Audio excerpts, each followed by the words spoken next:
आइए शुरू करते हैं। हिंदी शवंक पदखंड का चैप्टर संख्या 10, जिसका नाम है अधिनायक। अधिनायक उस व्यक्ति को कहा जाता है जो शासन व्यवस्था को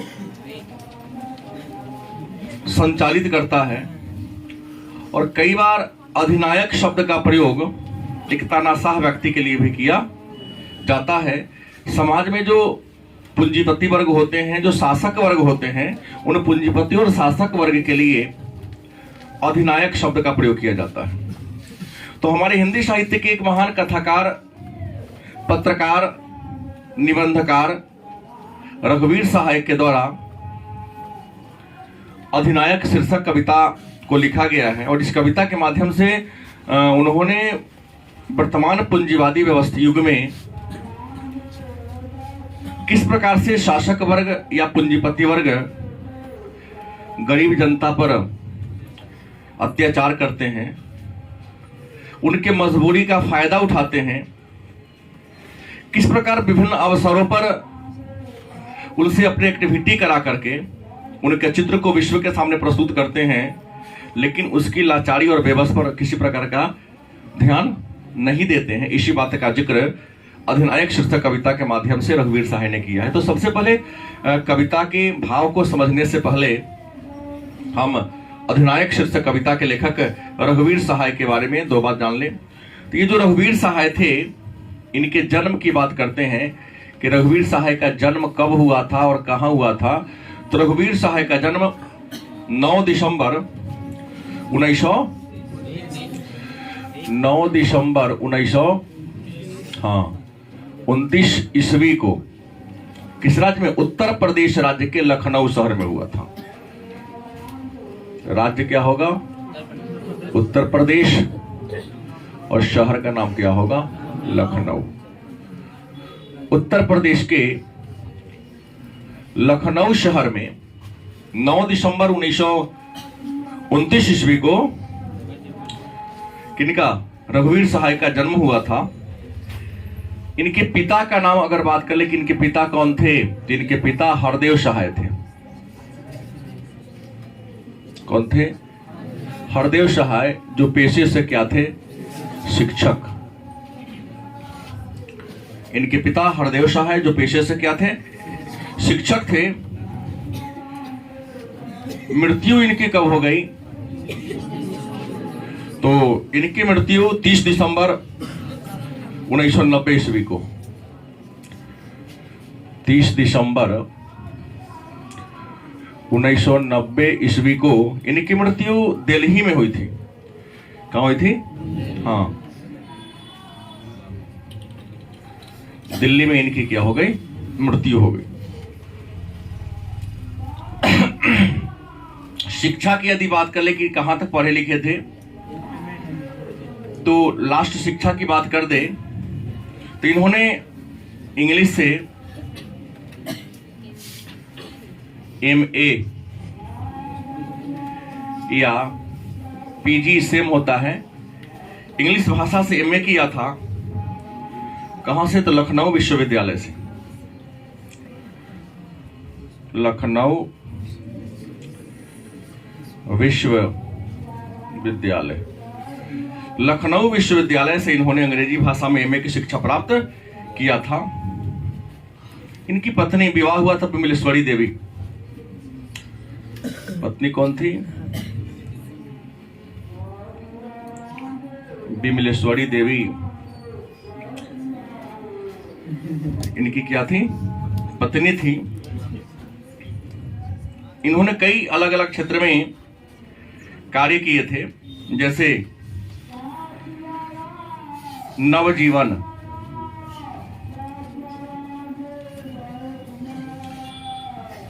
पत्र का संपादन किए थे। कहां से? हाँ, लखनऊ से। दूसरा,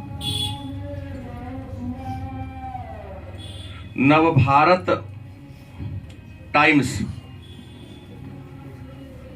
ये क्या है? दैनिक अखबार है, आज भी निकलता है।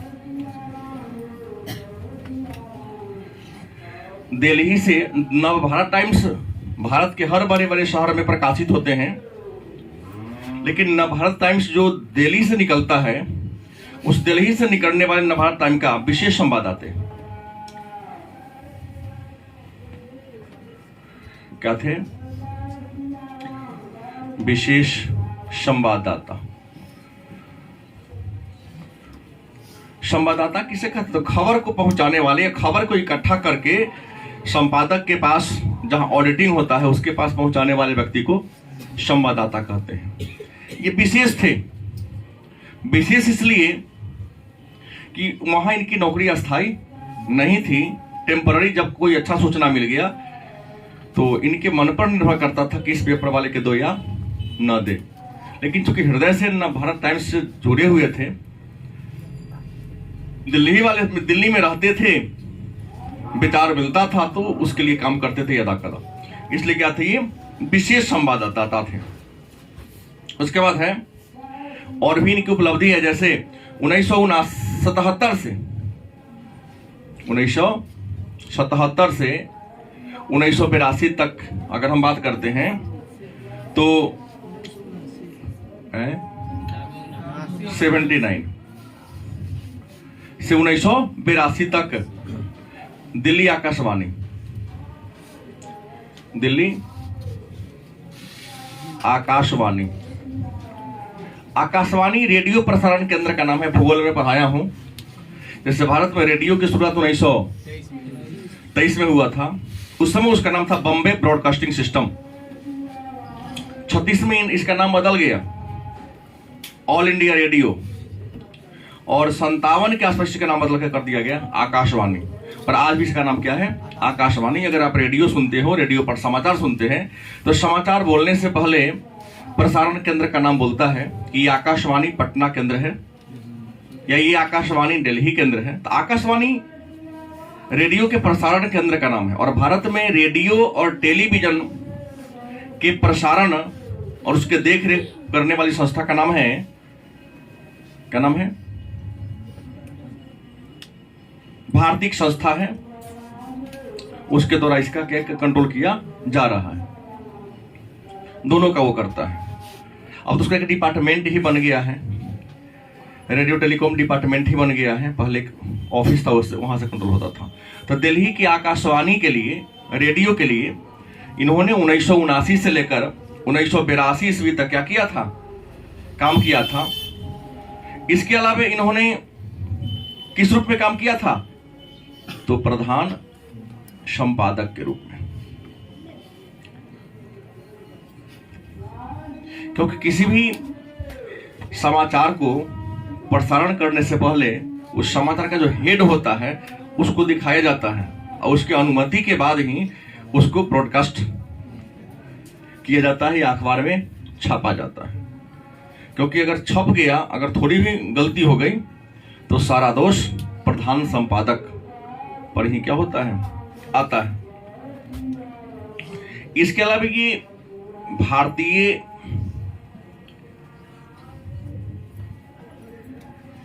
प्रेस परिषद के क्या रहे? सदस्य रहे थे। मतलब संवाददाताओं का जितने भी समाचार पत्र थे उन सबका एक समूह है, एक एसोसिएशन है। एसोसिएशन का नाम है भारतीय प्रेस परिषद। तो ये भारतीय प्रेस परिषद के क्या रहे हैं? मेंबर रहे हैं। अगर विशेष की बात करिए क्या रहे हैं, तो मैं पहले ही कह दिया हूं कि यह कवि थे। क्या थे? कवि थे। इसके अलावा पत्रकार भी थे। इसके अलावा कहानीकार भी थे। इसके अलावा निबंधकार भी थे। मतलब रघुवीर सहाय कवि, कवि का मतलब कविता लिखने वाले। कवि के अलावा कहानीकार माने कविता भी लिखते थे और कहानी भी लिखते थे। पत्रकार, क्योंकि विभिन्न पत्र पत्रिका, चाहे वह दैनिक पत्रिका हो चाहे साप्ताहिक हो, सबके लिए इन्होंने काम किया। निबंधकार निबंध लिखने वाले थे, इसलिए इनको क्या कहा गया? निबंधकार कहते हैं। इनके और भी था दूसरी सप्तक से।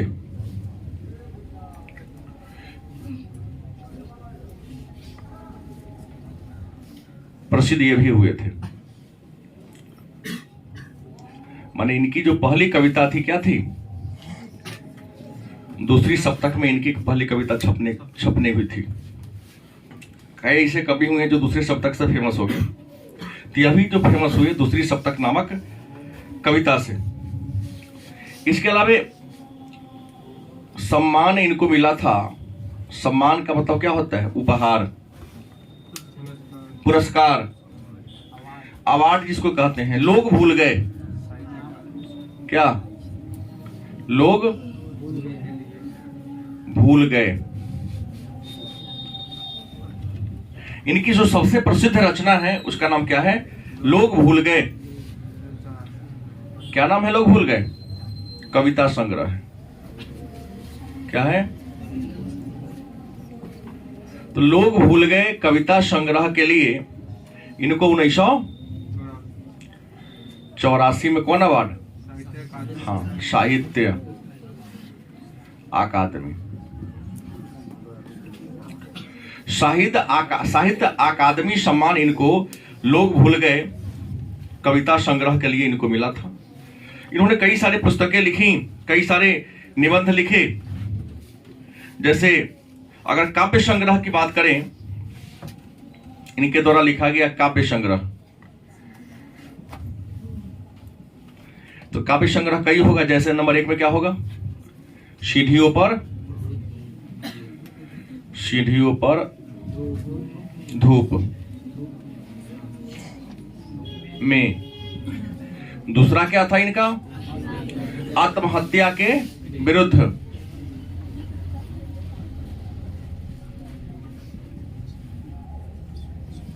तीसरा क्या था, हंसो हंसो जल्दी हंसो, हंसो हंसो जल्दी हंसो। उसके बाद लोग भूल गए, क्या है, सही बात है। इन्होंने लिखा बहुत पहले 84 में, लेकिन आज यह हम कम्युनिकेशन के युग में अनुभव कर रहे हैं कि मानव मानवता को भूलते जा रहा है। इस सबके पीछे जिम्मेवार सबसे बड़ा कारक आपका मोबाइल फोन है। दिखाता है कई बार कि इंसान से इंसान की दूरियां बढ़ा दिया है। मोबाइल नहीं था तो इस बहाने कई बार लोग मिलना था तो फेस टू फेस जाकर मिल लिया करते थे। अब वीडियो कॉल हो जाता है, बात हर दिन होती है, लेकिन एक से दूसरे के बीच दूरी क्या हो गई है, बढ़ गई है। लोग भूल गए कुछ पत्ते, कुछ चींटियां, कुछ पत्ते, कुछ चिट्ठियां। इसके बाद इन्होंने कुछ निबंध भी लिखा था। क्या लिखा था, निबंध। और इनके द्वारा लिखा गया निबंध है नंबर 1 में, दिल्ली मेरा प्रदेश। दिल्ली मेरा प्रदेश। इनका दूसरा निबंध है लिखने का कारण।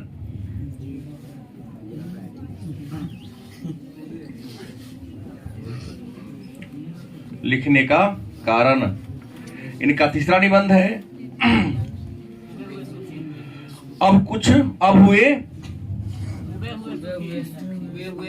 हाँ, उबे हुए, सूखे, सुखी। और चौथा है वे और नहीं होंगे जो मारे जाएंगे। वे अब नहीं होंगे जो, वे और है, मारे जाएंगे।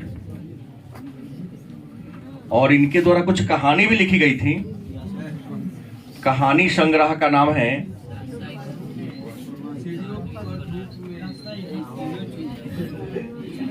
कहानी संग्रह का नाम है सीढ़ियों पर धूप में, सेम है उसी नाम से।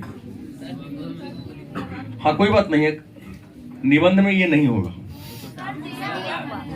न, गलती हो गया है तब वो निबंध नहीं है, वो कविता और कहानी संग्रह है। क्या है? सीढ़ियों पर धूप में, दूसरा है रास्ता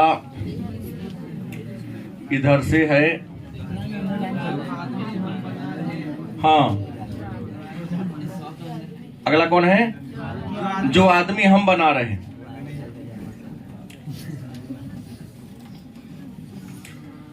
आदमी हम बना रहे हैं, फिर रहने दीजिए। तो एक बात यहां ये ध्यान देने योग्य है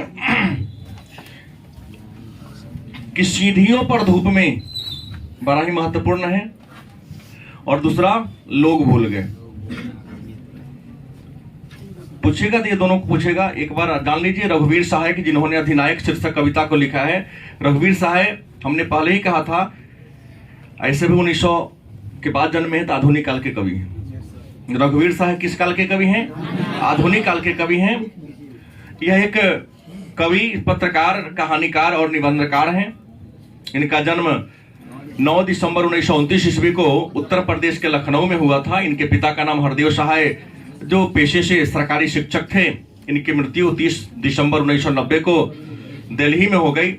इन्होंने लखनऊ विश्वविद्यालय से अंग्रेजी भाषा में एमए की शिक्षा प्राप्त किया था। इनके पत्नी विमलेश्वरी देवी, इन्होंने कुछ साहित्य के अलावे, कथा के अलावे कुछ विशेष क्षेत्र में काम किया। जैसे नवजीवन जो पत्र था, लखनऊ से संपादित होता था, उसके लिए संपादक के रूप में काम किया था। नवभारत टाइम्स जो दिल्ली से प्रकाशित होती थी, उसके विशेष संवाददाता के रूप में काम किए।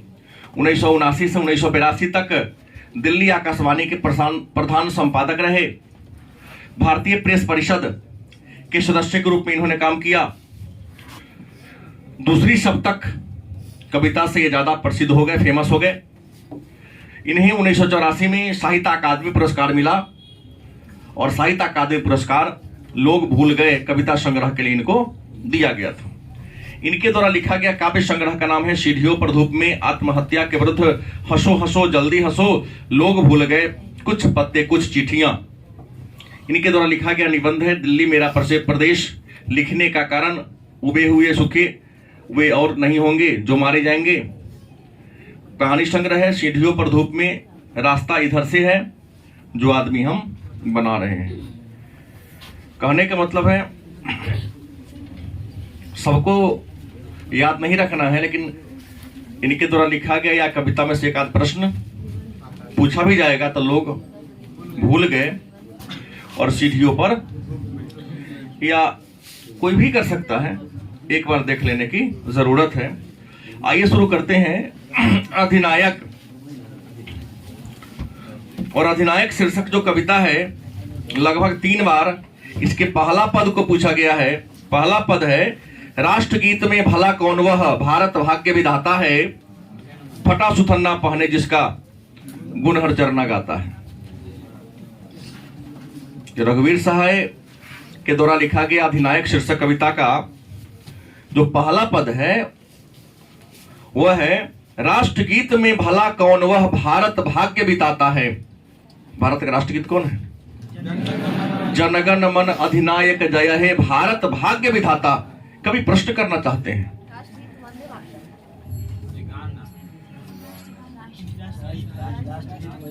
जो हम जनगण मन का यहां चर्चा किया है, हाँ, तो प्रश्न है कि ये प्रश्न करता है ना कि जनगण मन अधिनायक जय है, भारत भाग्य विधाता। कवि इस पद में जो शब्द आया है भारत भाग्य विधाता, तो रघुवीर सहाय शासक वर्ग से, भारत की जनता से, या अपने आप से यह प्रश्न करना चाहते हैं कि हमको जवाब दीजिए कि राष्ट्रगीत में भला कौन वह, जो कहता है न कि जनगण मन अधिनायक जय है, भारत भाग्य विधाता, पंजाब सिंध गुजरात मराठा। तो ये किसका गुणगान कर रहे हैं लोग? भारत के लोग। भारत भाग्य विधाता है, भारत के भाग्य को बदलने वाला कौन है जिसका हम सब फटा सुथन्ना पहने जिसका गुण हर चरना गाता है। फटा सुथन्ना एक गरीब व्यक्ति का, गरीब छात्र का प्रतिनिधित्व कर रहा है।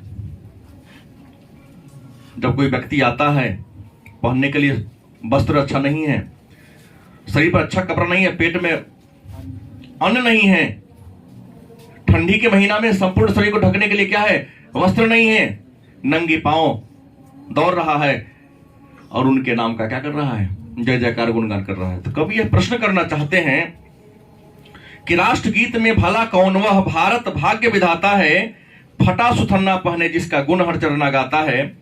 कवि कहते हैं कि वह कौन, जानना चाहता है कि वह कौन व्यक्ति है जो भारत के भाग्य का क्या है, विधाता है। आखिर वह कौन व्यक्ति है जिसका हर चरना एक ग्रामीण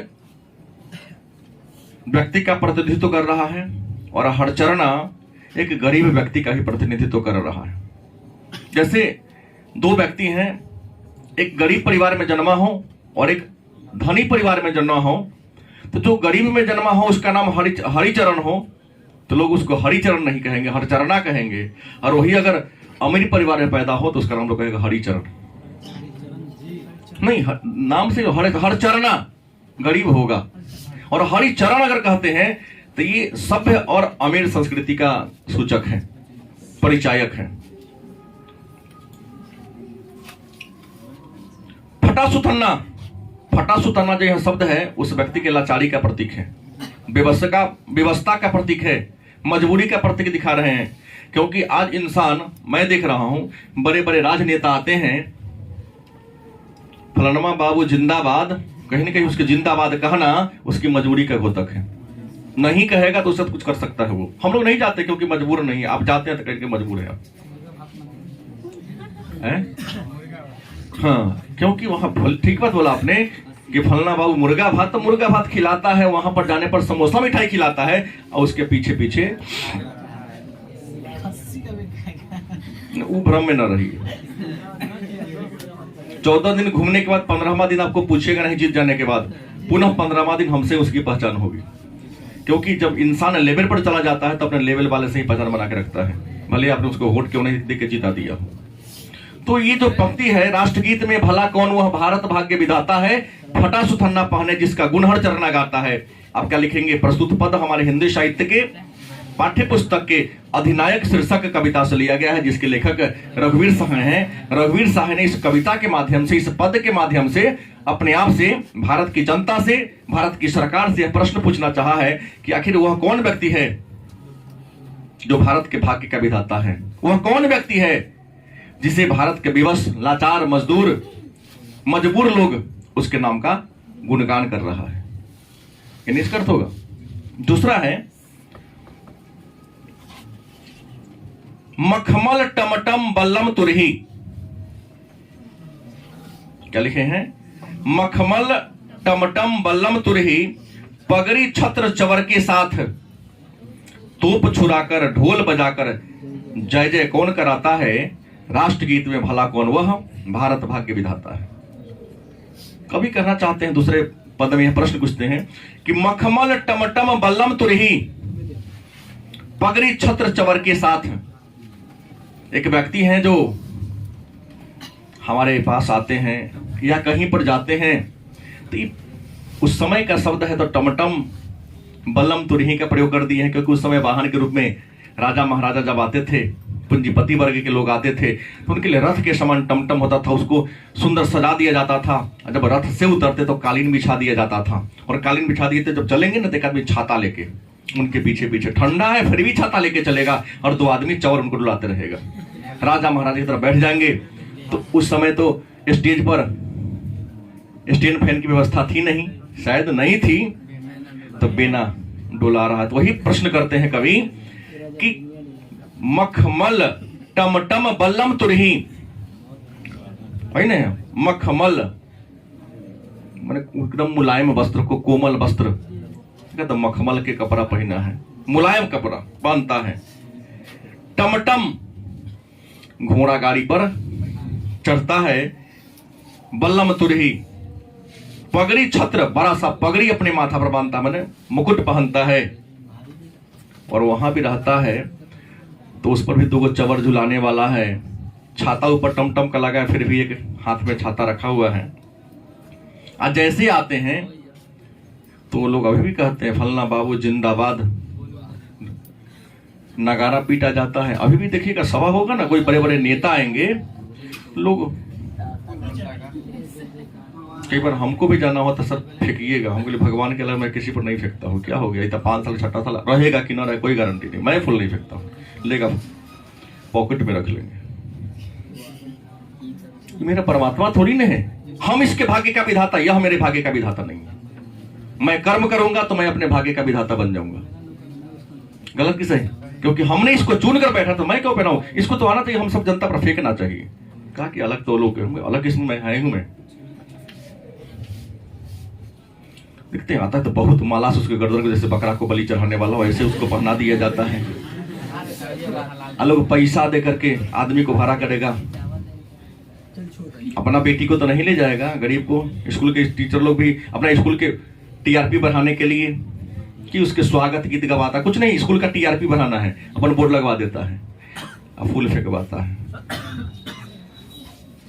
कोई जब वही कहते हैं कि आते हैं तो अभी तो ढोल नगारा से थोड़ा उससे बड़े पद पर होंगे तो उनके आने पर गोली फायरिंग किया जाता है, बंदूक से गोली छोड़ा जाता है स्वागत करने के लिए। वही कवि कहते हैं मखमल टमटम बल्लर तुरही पगड़ी छत्र चवर के साथ तोप छुराकर ढोल बजाकर जय जय कौन कराता है, राष्ट्रगीत में भला कौन वह भारत भाग्य विधाता है। कवि प्रश्न करना चाहते हैं कि जो टमटम पर चढ़ते हैं, मखमल का कपड़ा पहनते हैं, जब टमटम से उतरते हैं तो मखमल का रोड भी जिनके लिए बना होता है, जिनके सिर पर हमेशा पगड़ी होता है, छत्र छाता होता है, लोग पंखा डुलाकर चवर डुलाकर उनको शीतलता प्रदान करते हैं और उनके आने पर नगारा पीटा जाता है, ढोल बजाया जाता है, तोप की गोली छोड़कर उनको सलामी दी जाती है। हम आपसे प्रश्न करना चाहते हैं वो व्यक्ति है कौन जिसके लोग जनता इतना व्याकुल है, व्यग्र है, परेशान है। पूरब पश्चिम से आते हैं नंगे पूछे नरकंकाल। ध्यान देंगे, बड़ा सुंदर प्रसंग है। इस पद में बड़ा सुंदर शब्द का प्रयोग किया है हमारे कवि रघुवीर सहाय ने, और यह कहीं ना कहीं व्यंग हमको लगता है कि यह दिल्ली में रहे हैं और दिल्ली में रहकर स्वतंत्रता दिवस और गणतंत्र दिवस के अवसर पर ये हमारे शासक वर्ग जो आम आदमी का माहौल मजाक उड़ा रहा उसी पर इन्होंने चर्चा किया है। यह भी व्यवस्था का प्रतीक है कि 15 अगस्त और 26 जनवरी के गणतंत्र दिवस के अवसर पर जो परेड कराया जाता है और विभिन्न राज्य के लोक कलाकार आकर वहां झांकी दिखाते हैं, झांकी प्रस्तुत करते हैं। कभी जाकर इन लोगों ने उसके नजदीक में जाकर उसके पैर का फटा हुआ एड़ी नहीं देखा है, उनके पर तो क्रीम लगा के चिकना बना दिया गया रहता है, कभी उतार कर देखो उसके हाथ कितने फटे हुए हैं। ऐसे ऐसे योग्य कलाकार जब गणतंत्र दिवस के अवसर पर, स्वतंत्रता दिवस के अवसर पर, गणतंत्र दिवस के अवसर पर राजपथ पर और स्वतंत्रता दिवस के अवसर पर लाल किला के प्रांगण में जो ये लोग अभिनय करते हैं, प्रदर्शन करते हैं, तो कभी यह पूछते हैं कि वह प्रदर्शन किस आधार पर करते हैं, खुशी से करते हैं या लाचारी में करते हैं। स्टंट दिखाया जाता है कि बुलेट चल रहा है, 2 बुलेट, उसके बीच में 2, उसके गर्दन पर लगातार 5, कहीं थोड़ा मिस्टेक हुआ तो उसका क्या होगा, क्या होगा? संवेदना व्यक्त कर देंगे, 10 लाख रुपया दे देंगे, इंसान को लौटाएंगे। वो क्यों कराते हैं? कभी ये व्यंग किए हैं। ऐसा ही व्यंग पिछला सिलेबस में था, आप लोग नहीं पढ़े हैं, 3 साल पहले सिलेबस हिंदी साहित्य का थोड़ा सा बदला है, 50 अंक का ही हिंदी पढ़ना होता था। शीर्षक था ठिठुरता हुआ गणतंत्र। क्या नाम था? व्यंग था कि अंग्रेज क्या मजाक किया कि आजादी हमको दी तो 15 अगस्त को बारिश का मौसम होता है तो भीगता हुआ स्वतंत्रता आजादी। गणतंत्र दिवस 26 जनवरी को मनाते हैं, इतनी ठंडी होती है कि एक हाथ को दूसरा हाथ भी दिखाई नहीं देता है। जो दिया 26 जनवरी हो चाहे जो हो, कहीं ना कहीं चालू समय भी अंग्रेज की ही चलती थी। मोतीलाल ने तो उनको सोचना चाहिए ना कि कुछ गर्मी के मौसम में, कि आजादी के दिन में तो लोग आजाद रहे, स्वेटर का गुलाम न रहे, चादर का गुलाम न रहे, और स्वतंत्रता के दिन भी कम से कम छाता और बरसाती के गुलाम न रहे। सोच के तारीख देना चाहिए ना। अंग्रेज यहां भी कभी व्यंग किए हैं भाई, उनके सोचने का कवि जहां तक रवि नहीं जाते वहां कवि पहुंच जाते हैं। कवि के सोच को आप अन्यथा नहीं ले। क्या जी, रवि मतलब सूर्य होता है, जहां तक सूर्य का प्रकाश नहीं जाता वहां तक कवि का विचार जाता है। कवि ने कहा कि आजादी तो दिया, कै तारीख को, 15 अगस्त को। भाई आजादी मतलब पूरा फ्री, तो फिर छाता का गुलाम क्यों, बरसाती का गुलाम क्यों? नए नए कपड़ा पहन लिए, मोड़ लिए। बगल से साहब आ रहे हैं 4 चक्का से, कहीं गड्ढा में फचाक से नहीं पड़ा, ऊपर से नीचे तक एक नया डिजाइन कर दिए कपड़ा का, रंगे लगा दिए। नहीं, वही कहते हैं कि पूरब पश्चिम से आते हैं नंगे बूचे नरकंकाल, सिंहासन पर बैठा उनके तमगे कौन लगाता है, राष्ट्रगीत में भला कौन वह भारत भाग्य विधाता है। कवि रघुवीर सहाय ने इस पद के माध्यम से सत्ता पर बैठे उन लोगों के ऊपर व्यंग किया है जो 26 जनवरी और 15 अगस्त के अवसर पर राजपथ पर अलग अलग राज्य के, चाहे वह बिहार के हो लोक कलाकार हो, चाहे उत्तर प्रदेश के लोक कलाकार हो, या पूर्वोत्तर का, देखिएगा झिझिया दिखाता है, प्रदर्शन करता। हर राज्य के लोक कलाकार अपने अपने कला को दिखाते। तो वही लिखता है कि राष्ट्रीय त्योहार के अवसर पर सभी देशों के लोक कलाकार दिल्ली में आते हैं और अपने लोक कला को दिखाते हैं। उनका पांव नंगा होता है, बड़ी गरीब होता है, इतना गरीब कि लोक कला दिखाने वाले के बॉडी पर मांस होता ही नहीं, नर कंकाल की तरह होता है। कला देखकर खुश तो हो जाते हैं, लेकिन उनको बुलाकर अकेला में ये पूछने का प्रयास नहीं करते हैं कि तुम्हारी स्थिति काहे है, हष्टपुष्ट क्यों नहीं हो। ये तो पूछते कि तुम भरपेट भोजन करते हो कि नहीं। बाबा विश्वनाथ का कॉरिडोर बनकर तैयार हो गया था, हमारे माननीय प्रधानमंत्री नरेंद्र मोदी उन स्वीपर के साथ बैठकर भोजन किए, वो भी बड़ा प्रसन्न हो गया। अरे नियम बनाते, महीना में एक दिन तो साथ में बैठ के खाएंगे, उनके घर की स्थिति सुधार देते, तब ना एक दिन खाली तो वो खुश। टीआरपी तो बढ़ा ली है अपन, गलत कि सही। लालू प्रसाद भी वोट जब मांगने जाते थे, गए वैशाली में, फलानमा भाई सुनली बड़ा तोरा मटर भेलो रे, मर देता को ना देला। अब बेचारा के लिए 2 बोरा मटरों पहुंच पा लिया, पूरा गांव के फोटो ले लिया। गरीब बस्ती में गए, ये लोग अधिनायक है। गरीब बस्ती में गए, बहुत दिन मरुआ के रोटी मछली खेला हो गया। वो बेचारा कर्जों करके मछली खरीद के लाएगा, मरुआ की रोटी बनाएगा, खिलाएगा, और ऊपर से फोटो भी लगेगा। बड़ी तरीका है इन राजनेताओं के पास। नहीं, हमारे माननीय नीतीश कुमार जी बोल दिए, मुख्यमंत्री बिहार के परसों के न्यूज में, कि नहीं संविधान में थोड़ा सा चेंजिंग होने की जरूरत है, कि 50% जो आरक्षण वाली पॉलिसी में बढ़ाने की जरूरत है। कौन भी दिमाग का इंजीनियर बन गया कि उस समय जन्म कहने लिया कि यही लिख देता संविधान को। इनको स्वयं सोचना चाहिए कि उस समय जन्म लेते उन्हें आजादी से पहले संविधान लिखा है, उस समय रहते लिख देते 100% हो। देश को बर्बादे करना है तो राज्य को तो करिए दिया बर्बाद, देश को भी ले जाना, खा के मिलाना तो क्या होगा। अरे अब तो ये होनी चाहिए, मैं किसी व्यक्ति विशेष पर नहीं बोल रहा हूं, सबके लिए आरक्षण हो ही नहीं। जो योग्य होगा वह आएगा, जो योग्य नहीं होगा रोड पर वो आएगा। गलत किसे? क्योंकि जो आरक्षण पॉलिसी वाले हैं उनको नौकरी मिलती है जनरल कास्ट में, जो पढ़ने वाले होते हैं वो जनरल में आकर नौकरी ले लेते हैं, और जो लायक नहीं होगा अपने कैटेगरी में भी उनको नौकरी नहीं मिलता है। हमने देखा इतने वर्षों में। जिसमें काबिलियत होगी उसको जाति धर्म से क्या मतलब है, वो तो इतना पढ़ेगा कि सबसे नंबर 1 टॉप पर चल जाएगा। खैर मुद्दे पर आइए, वही कहते हैं कि पूरा पश्चिम से, मतलब भारत के विभिन्न क्षेत्रों से लोक कलाकार गणतंत्र दिवस के अवसर पर और स्वतंत्रता दिवस के अवसर पर, उनके पैर में पहनने के लिए चप्पल नहीं है, शरीर जो है कंकाल की तरह बना हुआ है, लेकिन अपनी कला को दिखाते हैं। और सिंहासन पर बैठे हुए लोग बैठकर उनके कला को देखकर खुश होते हैं, ताली पीटते हैं। तगमगा लगाना मतलब उसके मनोबल को बढ़ाते हैं, कैसे?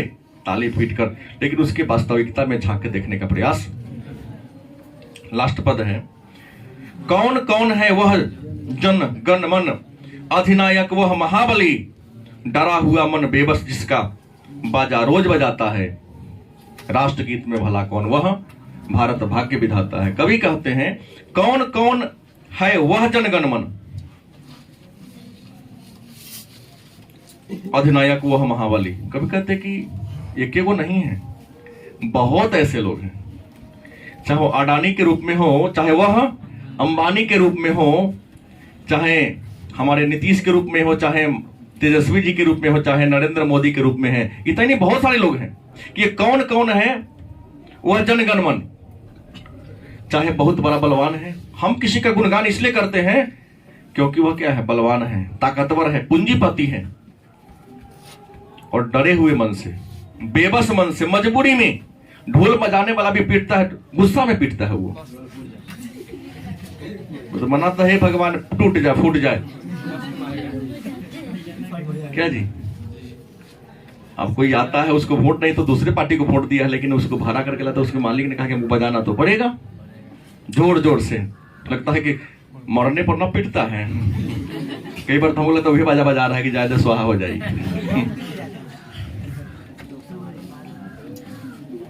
तो कहता है कौन कौन है जनगण मन वह, अधिनायक वह महाबली, डरा हुआ मन बेबस जिसका बाजा रोज बजाता है। कवि प्रश्न करना चाहते हैं कि वह जनगण मन कौन है, भारत के भाग्य विधाता कौन है, और भारत में कौन कौन बलवान है, कौन कौन बलशाली है, जिसका गरीब आदमी, मजबूर आदमी, डरे हुए मन से, बेबस मन से जिसके नाम का क्या करता है, गुणगान करता है, जिसके नाम का जय जयकार करता है, जिसके आने पर ताली पीटता है, फूलों की क्या करता है, वर्षा करता है। तो ये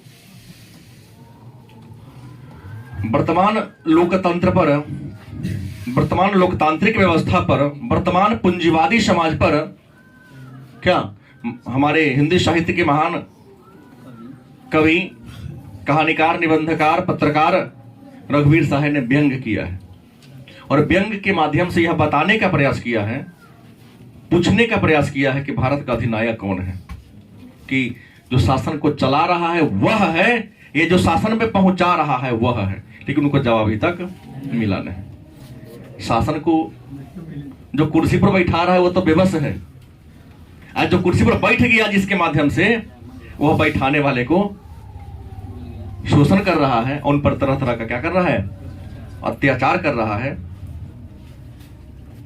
इसी बात को अप्रत्यक्ष रूप से कवि ने कहने का प्रयास किया।